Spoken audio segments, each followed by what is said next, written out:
जीवन सार कहानी। मेरा जीवन सपाट समतल मैदान है जिसमें कहीं कहीं गड़े तो हैं, पर टीलों, पर्वतों, घने जंगलों, गहरी घाटियों और खंडहरों का स्थान नहीं है। जो सज्जन पहाड़ों की सैर के शौकीन हैं उन्हें तो यहाँ निराशा ही होगी। मेरा जन्म संवत 1967 में हुआ। पिता डाकखाने में क्लर्क थे, माता मरीज। एक बड़ी बहन भी थी। उस समय पिताजी शायद 20 रुपये पाते थे। 40 रुपये तक पहुँचते पहुँचते उनकी मृत्यु हो गई। यूं वह बड़े ही विचारशील, जीवन पथ पर आंखें खोलकर चलने वाले आदमी थे। लेकिन आखिरी दिनों में एक ठोकर खा ही गए और खुद तो गिरे ही थे, उसी धक्के में मुझे भी गिरा दिया। 15 साल की अवस्था में उन्होंने मेरा विवाह कर दिया और विवाह करने के साल ही भर बाद परलोक से धरे। उस समय मैं 9वें दर्जे में पढ़ता था। घर में मेरी स्त्री थी, वे माता थी, उनके 2 बालक थे और आमदनी 1 पैसे की नहीं। घर में जो कुछ लेई पूंजी थी वह पिताजी की 6 महीने की बीमारी और क्रियाकर्म में खर्च हो चुकी थी। और मुझे अरमान था वकील बनने का और M0A0 पास करने का। नौकरी उस जमाने में भी इतनी ही दुष्प्राप्य थी जितनी अब है। दौड़ धूप करके शायद 10-12 की कोई जगह पा जाता, पर यहाँ तो आगे पढ़ने की धुन थी। पाँव में लोहे की नहीं अष्टधातु की बेदियाँ थीं और मैं चना चाहता था पहाड़ पर। पाँव में जूते न थे, देह पर साबित कपड़े न थे, महंगी अलग -10 सेर के जौ थे। स्कूल से 3:30 बजे छुट्टी मिलती थी। काशी के क्वींस कॉलेज में पढ़ता था। हेडमास्टर ने फीस माफ कर दी थी। इम्तहान सिर पर था और मैं बांस के फाटक पर एक लड़के को पढ़ाने जाता था। जाड़ों के दिन थे। 4 बजे पहुंचता था, पढ़ाकर 6 बजे छुट्टी पाता। वहां से मेरा घर देहात में 5 मील पर था। तेज चलने पर भी 8 बजे से पहले घर न पहुंच सकता और प्रातःकाल 8 ही बजे फिर घर से चलना पड़ता था। कभी वक्त पर स्कूल न पहुंचता। रात को भोजन करके कुप्पी के सामने पढ़ने बैठता और न जाने कब सो जाता। फिर भी हिम्मत बांधे हुए था। मैट्रिकुलेशन तो किसी तरह पास हो गया, पर आया 2nd डिवीजन में और क्वींस कॉलेज में भर्ती होने की आशा न रही। फीस केवल अव्वल दर्जे वाले की ही मुआफ हो सकती थी। संयोग से उसी साल हिंदू कॉलेज खुल गया। मैंने इस नए कॉलेज में पढ़ने का निश्चय किया। प्रिंसिपल थे M0 रिचर्डसन। उनके मकान पर गया। वह पूरे हिंदुस्तानी वेश में थे। कुर्ता और धोती पहने फर्श पर बैठे कुछ लिख रहे थे, मगर मिजाज को तब्दील करना इतना आसान न था। मेरी प्रार्थना सुनकर आधी ही कहने पाया था। बोले कि घर में कॉलेज की बातचीत नहीं करता, कॉलेज में आओ। खैर, कॉलेज में गया। मुलाकात हुई, पर निराशाजनक। फीस मुआफ न हो सकती थी। अब क्या करूं? अगर प्रतिष्ठित सिफारिशें ला सकता तो शायद मेरी प्रार्थना पर कुछ विचार होता। लेकिन देहाती युवक को शहर में जानता ही कौन था। रोज घर से चलता कि कहीं से सिफारिश लाऊं, पर 12 मील की मंजिल मारकर शाम को घर लौट आता। किससे कहूं? कोई अपना 75 न था। कई दिनों के बाद एक सिफारिश मिली। एक ठाकुर इंद्रनारायण सिंह हिंदू कॉलेज की प्रबंधकारिणी सभा में थे। उनसे जाकर रोया। उन्हें मुझ पर दया आ गई। सिफारिशी चिट्ठी दे दी। उस समय मेरे आनंद की सीमा न रही। खुश होता हुआ घर आया। दूसरे दिन प्रिंसिपल से मिलने का इरादा था, लेकिन घर पहुंचते ही मुझे ज्वर आ गया और 2 सप्ताह से पहले न हिला। नीम का काढ़ा पीते पीते नाक में दम आ गया। एक दिन द्वार पर बैठा था कि मेरे पुरोहित जी आ गए। मेरी दशा देखकर समाचार पूछा और तुरंत खेतों में जाकर एक जड़ खोद लाए और उसे धोकर 7 दाने काली मिर्च के साथ पिसवाकर मुझे पिला दिया। उसने जादू सा असर किया। ज्वर चने में घंटे ही भर की देर थी। इस औषध ने मानो जाकर उसका गला ही दबा दिया। मैंने पंडित जी से बार बार उस जड़ी का नाम पूछा, पर उन्होंने न बताया। कहा नाम बता देने से उसका असर जाता रहेगा। 1 महीने बाद मैं फिर M0 रिचर्डसन से मिला और सिफारिशी चिट्ठी दिखाए। प्रिंसिपल ने मेरी तरफ तीव्र नेत्रों से देखकर पूछा, इतने दिनों कहाँ थे? बीमार हो गया था। क्या बीमारी थी? मैं इस प्रश्न के लिए तैयार न था। अगर ज्वर बताता हूं तो शायद साहब मुझे झूठा समझें। ज्वर मेरी समझ में हल्की सी चीज थी जिसके लिए इतनी लंबी गैरहाजिरी अनावश्यक थी। कोई ऐसी बीमारी बतानी चाहिए जो अपनी कष्टसाध्यता के कारण दया को भी उभारे। उस वक्त मुझे और किसी बीमारी का नाम याद न आया। ठाकुर इंद्रनारायण सिंह से जब मैं सिफारिश के लिए मिला था तो उन्होंने अपने दिल की धड़कन की बीमारी की चर्चा की थी। वह शब्द मुझे याद आ गया। मैंने कहा, पैल्पिटेशन ऑफ हार्ट सर। साहब ने विस्मित होकर मेरी ओर देखा और कहा, अब तुम बिल्कुल अच्छे हो। जी हाँ। अच्छा, प्रवेश पत्र भर कर लाओ। मैंने समझा बेड़ा पार हुआ। फॉर्म लिया, खानापुरी की और पेश कर दिया। साहब उस समय कोई क्लास ले रहे थे। 3 बजे मुझे फॉर्म वापस मिला।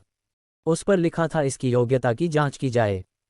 यह नई समस्या उपस्थित हुई। मेरा दिल बैठ गया।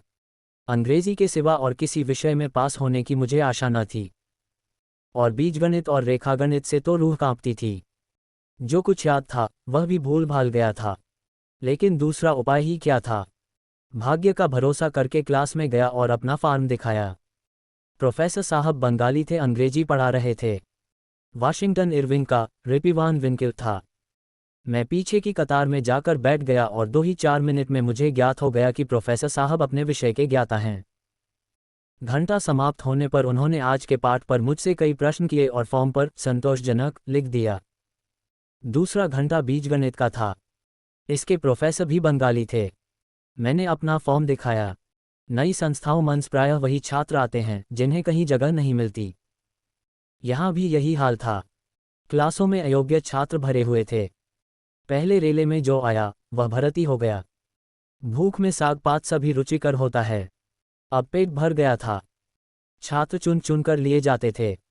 इन प्रोफेसर साहब ने गणित में मेरी परीक्षा ली और मैं फेल हो गया। फॉर्म पर गणित के खाने में असंतोषजनक लिख दिया। मैं इतना हताश हुआ कि फॉर्म लेकर फिर प्रिंसिपल के पास न गया, सीधा घर चला आया। गणित मेरे लिए गौरीशंकर की चोटी थी, कभी उस पर न चढ़ सका। इंटरमीडिएट में 2 बार गणित में फेल हुआ और निराश होकर इम्तहान देना छोड़ दिया। 10-12 साल के बाद जब गणित की परीक्षा में अख्तियारी हो गई तब मैंने दूसरे विषय लेकर उसे आसानी से पास कर लिया। उस समय तक यूनिवर्सिटी के इस नियम ने कितने युवकों की आकांक्षाओं का खून किया, कौन कह सकता है। खैर, मैं निराश होकर घर तो लौट आया, लेकिन पढ़ने की लालसा अभी तक बनी हुई थी। घर बैठकर क्या करता? किसी तरह गणित को सुधारूं और कॉलेज में भर्ती हो जाऊं, यही धुन थी। इसके लिए शहर में रहना जरूरी था। संयोग से एक वकील साहब के लड़कों को पढ़ाने का काम मिल गया। 5 रुपये वेतन ठहरा। मैंने 2 रुपये में अपना गुजर करके 3 रुपये घर पर देने का निश्चय किया। वकील साहब के अस्तबल के ऊपर एक छोटी सी कच्ची कोठरी थी, उसी में रहने की आज्ञा ले ली। एक टाट का टुकड़ा बिछा दिया। बाजार से एक छोटा सा लैंप लाया और शहर में रहने लगा। घर से कुछ बर्तन भी लाया। एक वक्त खिचड़ी पका लेता और बर्तन धो मांझ कर लाइब्रेरी चला जाता। गणित तो बहाना था, उपन्यास आदि पढ़ा करता। पंडित रत्ननाथ दर का फसाना-ए-आज़ाद उन्हीं दिनों पढ़ा। चंद्रकांता संतति भी पढ़ी। बंकिम बाबू के उर्दू अनुवाद जितने पुस्तकालय में मिले सब पढ़ डाले। जिन वकील साहब के लड़कों को पढ़ाता था उनके साले मेरे साथ मैट्रिकुलेशन में पढ़ते थे। उन्हीं की सिफारिश से मुझे ये पद मिला था। उनसे दोस्ती थी, इसलिए जब जरूरत होती पैसे उधार ले लिया करता था। वेतन मिलने पर हिसाब हो जाता था। कभी 2 रुपये हाथ आते, कभी 3। जिस दिन वेतन के 2-3 रुपये मिलते मेरा संयम हाथ से निकल जाता। प्यासी तृष्णा हलवाई की दुकान की ओर खींच ले जाती। 2-3 आने पैसे खाकर ही उठता। उसी दिन घर जाता और 2-2.5 रुपये दे आता। दूसरे दिन से फिर उधार लेना शुरू कर देता। लेकिन कभी कभी उधार मांगने में भी संकोच होता और दिन का दिन निराहार व्रत रखना पड़ जाता। इस तरह 4-5 महीने बीते। इस बीच एक बजाज से 2-2.5 रुपये के कपड़े लिए थे। रोज उधर से निकलता था। उसे मुझ पर विश्वास हो गया था। जब 2 महीने निकल गए और मैं रुपये न चुका सका तो मैंने उधर से निकलना ही छोड़ दिया। चक्कर देकर निकल जाता। 3 साल के बाद उसके रुपये अदा कर सका। उसी जमाने में शहर का एक बेलदार मुझसे हिंदी पढ़ने आया करता था। वकील साहब के पिछवाड़े उसका मकान था। जान लो भैया उसका सखुन तकिया था। हम लोग उसे जान लो भैया ही कहा करते थे। एक बार मैंने उससे भी 8 आने पैसे उधार लिए थे। वह पैसे उसने मुझसे मेरे घर गांव में जाकर 5 साल बाद वसूल किए। मेरी अब भी पढ़ने की इच्छा थी, लेकिन दिन दिन निराश होता जाता था। जी चाहता था कहीं नौकरी कर लूं, पर नौकरी कैसे मिलती है और कहाँ मिलती है यह न जानता था। जाड़ों के दिन थे, पास एक कौड़ी न थी। 2 दिन एक पैसे का चबेना खाकर काटे थे। मेरे महाजन ने उधार देने से इनकार कर दिया था, या संकोचवश मैं उससे मांग न सका था। चिराग जल चुके थे। मैं एक बुकसेलर की दुकान पर एक किताब बेचने गया था। चक्रवर्ती गणित की कुंजी थी। 2 साल हुए खरीदी थी। अब तक उसे बड़े जतन से रखे हुए था, पर आज चारों ओर से निराश होकर मैंने उसे बेचने का निश्चय किया। किताब 2 रुपये की थी, लेकिन एक पर सौदा ठीक हुआ। मैं रुपया लेकर दुकान से उतरा ही था कि एक बड़ी बड़ी मूंछों वाले सौम्य पुरुष ने, जो उस दुकान पर बैठे हुए थे, मुझसे पूछा, तुम कहाँ पढ़ते हो? मैंने कहा, पढ़ता तो कहीं नहीं हूँ, पर आशा करता हूँ कि कहीं नाम लिखा लूँगा। मैट्रिकुलेशन पास हो? जी हाँ। नौकरी करने की इच्छा तो नहीं है। नौकरी कहीं मिलती ही नहीं। वह सज्जन एक छोटे से स्कूल के हेडमास्टर थे। इन्हें एक सहकारी अध्यापक की जरूरत थी। 18 रुपये वेतन था। मैंने स्वीकार कर लिया। 18 रुपये उस जमाने मेरी निराशा व्यथित कल्पना की ऊंची से ऊंची उड़ान से भी ऊपर थे। मैं दूसरे दिन हेडमास्टर साहब से मिलने का वादा करके चला तो पांव जमीन पर न पड़ते थे। ये सन 1899 की बात है। परिस्थितियों का सामना करने को तैयार था और गणित में अटक न जाता तो अवश्य आगे जाता। पर सबसे कठिन परिस्थिति यूनिवर्सिटी की मनोविज्ञान शून्यता थी, जो उस समय और उसके कई साल बाद तक उस डाकू का सा व्यवहार करती थी, जो छोटे बड़े सभी को एक ही खाट पर सुलाता है। 2. मैंने पहले पहल 1907 में गल्पें लिखनी शुरू की। डॉक्टर रवींद्रनाथ की कई गल्पें मैंने अंग्रेजी में पढ़ी थीं और उनका उर्दू अनुवाद उर्दू पत्रिकाओं में छपवाया था। उपन्यास तो मैंने 1901 ही से लिखना शुरू किया। मेरा एक उपन्यास 1902 में निकला और दूसरा 1904 में। लेकिन गल्प 1907 से पहले मैंने एक भी न लिखी। मेरी पहली कहानी का नाम था संसार का सबसे अनमोल रत्न। वह 1907 में जमाना में छपी। उसके बाद मैंने 4-5 कहानियां लिखीं। 5 कहानियों का संग्रह सोजे वतन के नाम से 1909 में छपा। उस समय बंग भंग का आंदोलन हो रहा था। कांग्रेस में गर्म दल की सृष्टि हो चुकी थी। इन 5 कहानियों में स्वदेश प्रेम की महिमा गाई गई थी। उस वक्त मैं शिक्षा विभाग में सब डिप्टी इंस्पेक्टर था और हमीरपुर जिले में तैनात था। पुस्तक को छपे 6 महीने हो चुके थे। एक दिन मैं रात को अपनी रावटी में बैठा हुआ था कि मेरे नाम जिलाधीश का परवाना पहुंचा कि मुझसे तुरंत मिलो। जाड़ों के दिन थे। साहब दौरे पर थे। मैंने बैलगाड़ी जुतवाए और रातों रात 30-40 मील तय करके दूसरे दिन साहब से मिला। साहब के सामने सोजे वतन की एक प्रति रखी हुई थी। मेरा माथा ठनका। उस वक्त मैं नवाब राय के नाम से लिखा करता था।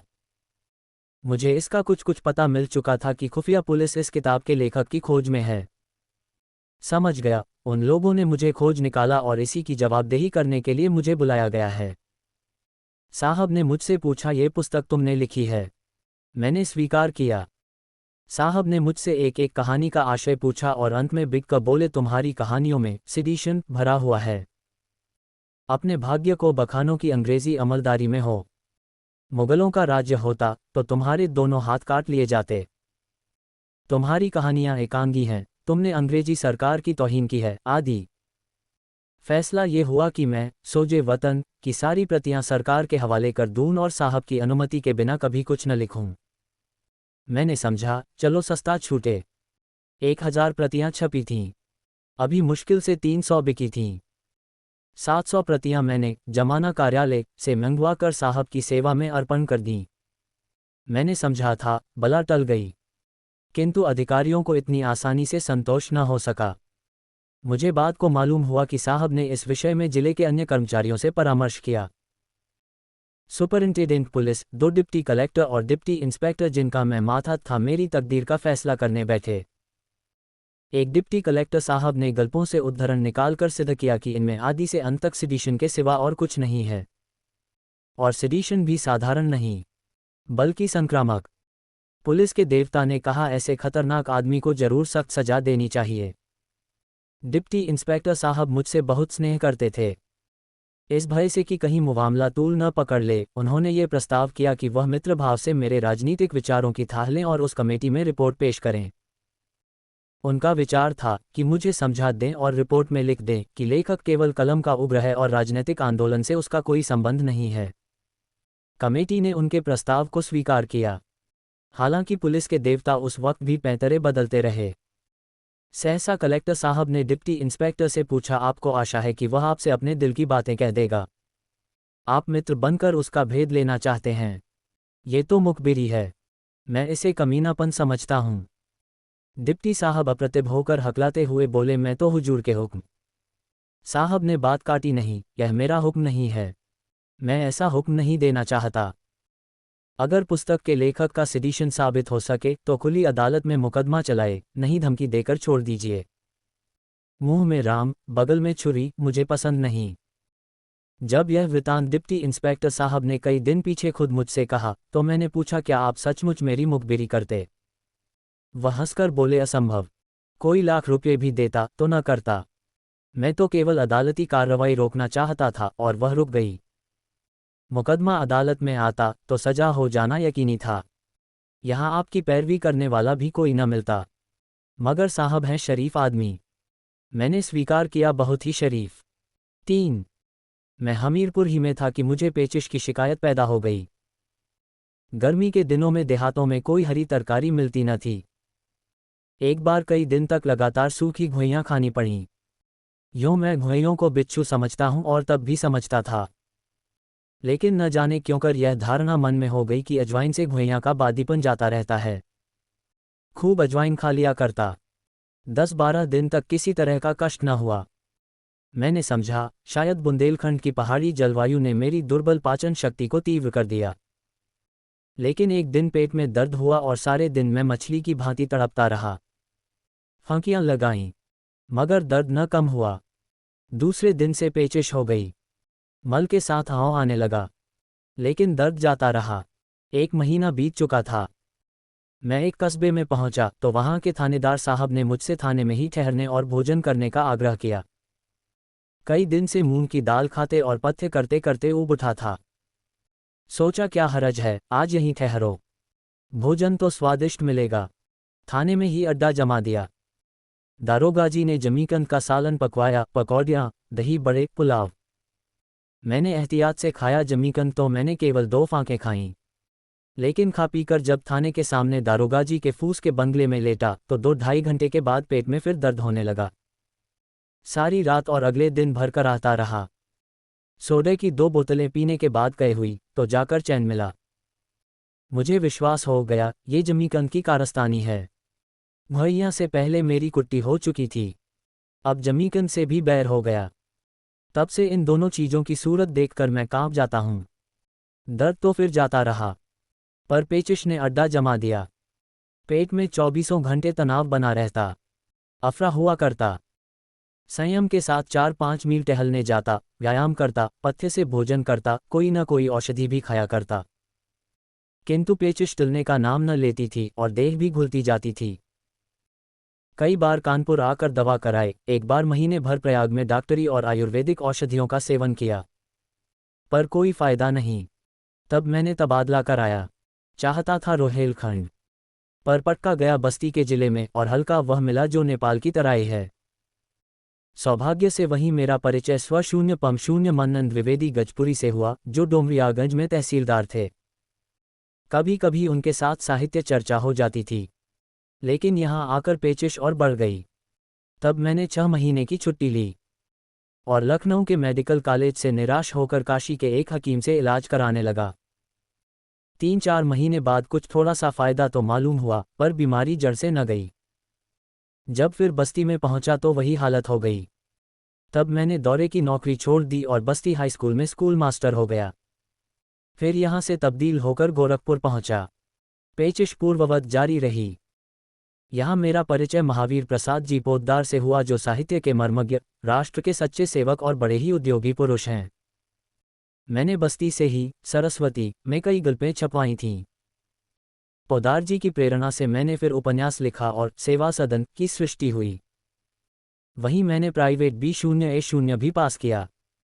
सेवा सदन का जो आदर हुआ उससे उत्साहित होकर मैंने प्रेमाश्रम लिख डाला और गल्पें भी बराबर लिखता रहा। कुछ मित्रों की, विशेषकर पोद्दार जी की सलाह से मैंने जल चिकित्सा आरंभ की।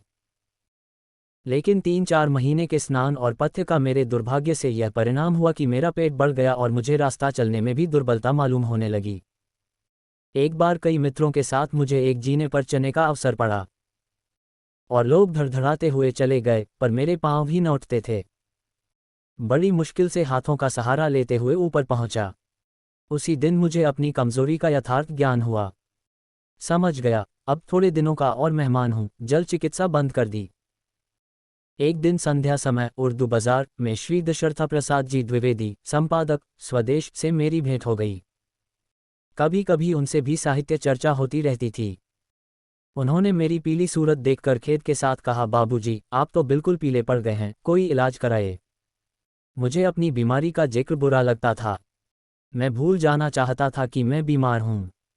जब 2-4 महीने ही का जिंदगी से नाता है तो क्यों ना हंसकर मरूं। मैंने चिकर कहा, मर ही तो जाऊंगा भाई, या और कुछ। मैं मौत का स्वागत करने को तैयार हूं। द्विवेदी जी बेचारे लज्जित हो गए। मुझे पीछे से अपनी उग्रता पर बड़ा खेद हुआ। यह 1921 की बात है। असहयोग आंदोलन जोरों पर था। जलियांवाला बाग का हत्याकांड हो चुका था। उन्हीं दिनों महात्मा गांधी ने गोरखपुर का दौरा किया। गाजी मियां के मैदान में ऊंचा प्लेटफॉर्म तैयार किया गया। 2 लाख से कम जमाव न था। क्या शहर, क्या देहात, श्रद्धालु जनता दौड़ी चली आती थी। ऐसा समारोह मैंने अपने जीवन में कभी न देखा था। महात्मा जी के दर्शनों का ये प्रताप था कि मुझ जैसा मरा हुआ आदमी भी चेत उठा। उसके 2 ही 4 दिन बाद मैंने अपनी 20 साल की नौकरी से इस्तीफा दे दिया। अब देहात में चलकर कुछ प्रचार करने की इच्छा हुई। पोदार जी का देहात में एक मकान था। हम और वह दोनों वहां चले गए और चरखे बनवाने लगे। वहां जाने के एक ही सप्ताह बाद मेरी पेचिश कम होने लगी। यहां तक कि 1 महीने के अंदर मल के साथ आओ आना बंद हो गया। फिर मैं काशी चला आया और अपने देहात में बैठकर कुछ प्रचार और कुछ साहित्य सेवा में जीवन को सार्थक करने लगा। गुलामी से मुक्त होते ही मैं 9 साल के जीर्ण रोग से मुक्त हो गया। इस अनुभव ने मुझे कट्टर भाग्यवादी बना दिया है। अब मेरा दृढ़ विश्वास है कि भगवान की जो इच्छा होती है वही होता है, और मनुष्य का उद्योग भी इच्छा के बिना सफल नहीं होता।